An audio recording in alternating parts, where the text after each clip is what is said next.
논술 해설 강의 하겠습니다. 자, 선생님들, 오늘 논술은 조금 많이 어려웠죠. 그런데 논술, 교육과정 A, 교육과정 B 이 세 과목을 난이도를 맞춘다는 걸 기억해 주세요. 시험장에 들어가셨을 때 1교시가 어려우면 2, 3교시는 쉽겠구나. 그렇게 생각해 주시면 됩니다.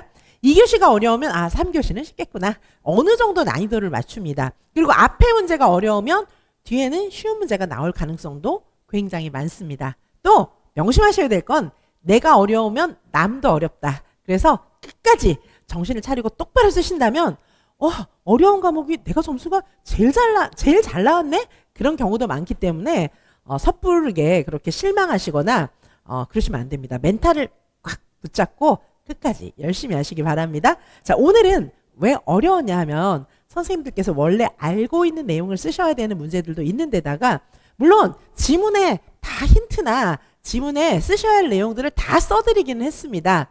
자, 그러나 그럼에도 불구하고 써야 될 것이 많고 또 아동의 문제행동 지도가 대부분 많은 부분을 구성하고 있기 때문에 문제행동 지도 나오면 좀 어렵습니다. 그런데 유아의 문제행동 지도는 논술에도 그동안 기출도 되었고 논술에 여전히 출제될 가능성이 많습니다. 자, 문제행동 지도는 교육과정에서도 출제된 바가 있습니다. 또 2차 면접에서도 출제되기도 하고 심지어는 수업 실현 조건으로 들어가기도 합니다. 자, 이 아동의 문제행동 지도는 전천후로 출제 대상이 되기 때문에 오늘은 아동의 문제행동 지도에 관해서 자세하게 이렇게 문제도 드렸고요. 자, 그 다음에 해설 자료도 정말 자세하게 드렸어요. 자, 아동의 문제행동 지도는 진짜 자세하게 이렇게 해설도 드렸지만은 또 여기 지문에 나타나 있는 그런 아동의 문제행동에 대해서 지문 해설도 정말 자세하게 해드렸어요. 자, 그래서 선생님들께서 이제 문제행동 지도에 대해서 확실하게 좀 이렇게 틀을 잡는 그런 시간이 되었으면 좋겠습니다. 자, 1번 문제 보시도록 하겠습니다. 교사 저널에 근거하여. 자, 이런 얘기가 있으면 저널에서 일단 답을 찾으셔야 합니다. 자, 여기 두 유아의 문제점, 문제행동의 원인, 지도 방안을 각각 한 가지씩 제시하는 겁니다. 자, 유아는 2명입니다. 두 유아의 세 가지 문제행동, 원인, 지도 방안을 각각 한 가지씩 제시하는 거니까 이거는 다 합해서 6점이 되겠죠. 한 유아마다 3개씩 쓰는 거니까. 자, 그래서 이거는요, 명심해 주세요. 뭐 논술이든 교육과정이든 2차 면접이든 어디서든 간에 문제행동이 나온다면 이 유아의 문제 정의를 명확하게 하셔야 돼요. 문제 정의를 하셔야 됩니다. 문제점이 뭔지 문제 정의를 명확하게 하고 이 문제의 원인을 나름대로 찾으셔야 돼요. 대체로 문제에 나타나 있습니다. 문제의 원인을 찾고 그 다음에 이 원인에 근거해서 지도 방안을 찾는 거예요. 논리적 연결성이 중요합니다. 왜 그렇습니까? 아이들의 행동을 관찰하시는 거예요. 그래서 선생님들이 막 고민하셔야 되겠죠. 그리고 선생님들이 갖고 계신 교육적 전문성을 발휘하셔서 얘를 그거에 맞는 처방을 해주셔야 하는 겁니다. 자, 그래서 아이들이 문제 행동이 나타났을 때는 문제 행동이 뭔지 선생님들이 명확하게 정의하셔야 돼요. 그리고 원인을 찾고 그 문제 정의와 원인에 매칭되는 지도 방안을 제시하여야 하는 겁니다.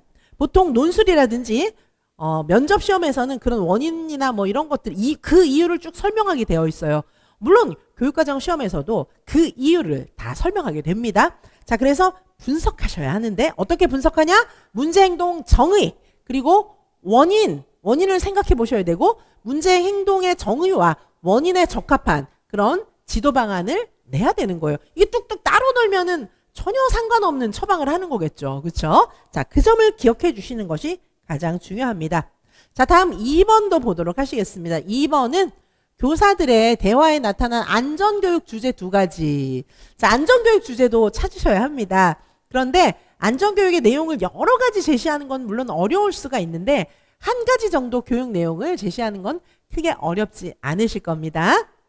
자, 그리고 또 대화에 근거해서 유괴와 관련해서 유괴 너무 중요한 문제죠. 자, 유괴와 관련해서 유아들이 가지고 있는 대표적인 잘못된 편견 1가지 그리고 유인 유형 2가지와 대처 방법을 각각 설명하는 것인데 대부분은 지문에 많이 나타나 있습니다.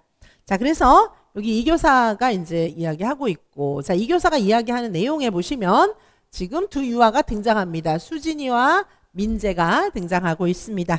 수진이 최근 들어 어머니와 떨어지는 것을 극도로 두려워한다. 뭐 분리불안 이런 거라고 볼 수 있겠습니다. 또 그 다음에 놀이 시간은 친구들과 잘 어울리지 못할 뿐 아니라 공격적인 행동까지 보이고 있으니까 수진이의 문제 행동은 크게 두 가지죠. 어머니와의 분리불안, 그 다음에 친구들에 대한 공격적인 행동, 이렇게 총 두 가지인데 여기서 두 유아의 문제점을 쓰라고 했는데 수진이의 문제점은 두 개 다 쓰셔도 괜찮지만 한 가지 쓰셔도 상관없습니다. 여기서 몇 가지 쓰란 얘기가 없기 때문입니다. 자, 그런데 수진이는 정서적으로 불안정하고 사회적 상호작용을 못한다. 뭐 여기 정서적 불안, 사회적 상호작용이 어렵다. 뭐 이런 식으로 쓰셔도 상관은 없겠습니다. 설명을 잘 하시면 됩니다. 자, 그런데 원인을 찾아야 되겠죠. 원인에 해당하는 힌트가 여기 많이 나와 있죠. 최근에 부모님이 이혼하셨고, 그 다음에 게다가 부모님의 잦은 다툼, 그리고 수진이의 어머니는 생계를 위해서 늦게까지 일하다 보니까 상호작용 시간이 줄어들었다. 뭐 이렇게 이야기하고 있습니다. 그래서 얘가 죄책감, 혼란스러운 감정 이런 것들이 많이 있다. 이미 다 설명을 했기 때문에 여기서 문제점, 문제 행동의 원인은 여기 충분히 다 있으니까 이 중에 이제 한두 가지를 쓰시면 되겠습니다. 그리고 문제점과 문제 행동의 원인에 맞는 지도 방안이 되어야 하겠습니다. 지도 방안이 이제 앞에 쓴 거하고 전혀 상관없는 뚱딴지 같은 지도 방안 이렇게 내시면 안 돼요. 근데 안 그러실 것 같죠? 답안지를 보면은 전혀 연결이 안 되어 있는 막 그런 거를 하시는 경우도 많습니다. 자, 일단 이렇게 보실 수 있고요. 그 다음에 민재입니다. 자, 민재는 수업 시간에 자리에 앉아있지 못하고 교실을 돌아다니며 장난을 칩니다. 선생님의 지시에 잘 따르지 않고 놀이를 방해하고 수업의 흐름을 끊고 심지어는 위험한 행동까지 한다. 규칙을 설명해도 금방 잊어버리고 주의 집중이 어렵고 충동 조절에 어려움을 겪고 있다. 뭐 굉장히 많은 문제점을 얘기했기 때문에 이런 것들을 요약하셔도 괜찮고 이 중에 한두 가지만 설명을 하셔도 상관없겠습니다. 자, 원인 보도록 하시겠습니다. 민재는 부모님이 타지에서 일하고 계시기 때문에 조부모와 함께 생활하고 있습니다. 그런데 조부모님이 나이가 많으시다 보니까 에너지가 넘치는 민재를 따라가기 힘든 데다가 세대 차이로 인해서 현대적인 양육 정보가 없다. 그리고 조부모는 민재의 요구를 대부분 들어주니까 일관된 규칙이나 제한도 없다. 자, 이렇게 원인을 충분히 많이 얘기를 해줬어요. 그래서 선생님들께서 원인을 이제 이 중에서 찾아서 쓰시면 되겠죠. 그럼 그 원인에 맞는 지도 방안 이렇게 연결해서 답을 쓰시는 것이 중요하겠습니다.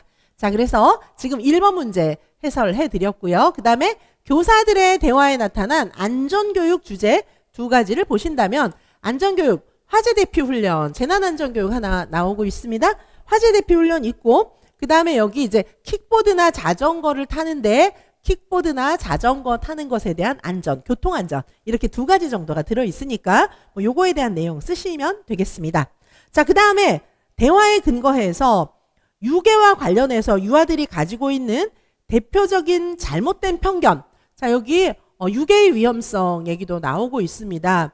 자, 아이들 어떻게 하고 있습니까? 주변 사람들을 무작정 믿고 따르기도 하고 보통 이제 여기 김 교사의 대화의 내용에 보면 아이들의 잘못된 편견 내용이 대거 제시되어 있습니다.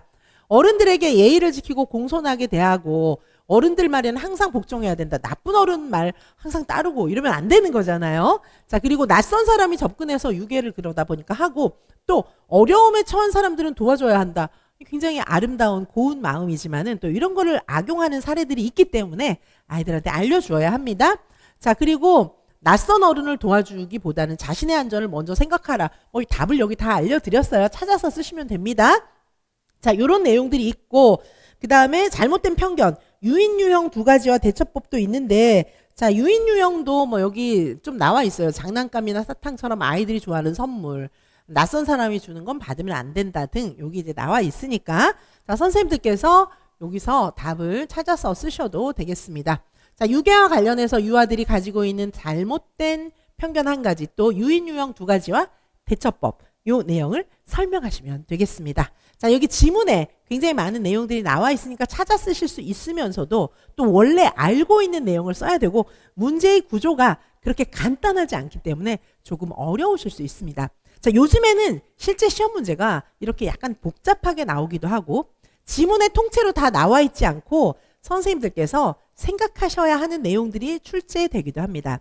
대체로 유아교직 논술은 교직 소양이라든지 또 선생님들께서 공부하셨던 교육학적인 내용이라든지 안전, 전체적인 그런 교사론이라든지 이렇게 해서 교직의 실제 부분에 대해서 출제가 많이 되고 있으니까 자, 선생님들께서 운영 관리라든지 뭐 여타의 과목들 공부를 많이 하셨잖아요. 그러니까 신의사 예자 실제로 유아교육 전공 과목이 아닌 교직 과목이라든가 또 교사론이라든가 운영 관리라든가 여러 과목들을 공부하셨는데 그런 여러 가지 과목들을 통틀어서 논술 문제가 계속해서 출제되고 있습니다. 그런 출제 방향에 포커스를 맞춰서 문제를 내드렸고요. 자, 요 문제는 잠시 후에 자세한 지문 해설과 함께 자, 지문의 의미, 지문 해설을 정말 자세하게 해드렸거든요. 자, 그리고 굉장히 요약된 그런 안전 문제 이런 내용과 함께 자세하게 살펴보시게 되겠습니다. 잠시 후에 논술 해설과 모범 답안 계속해서 보도록 하시겠습니다.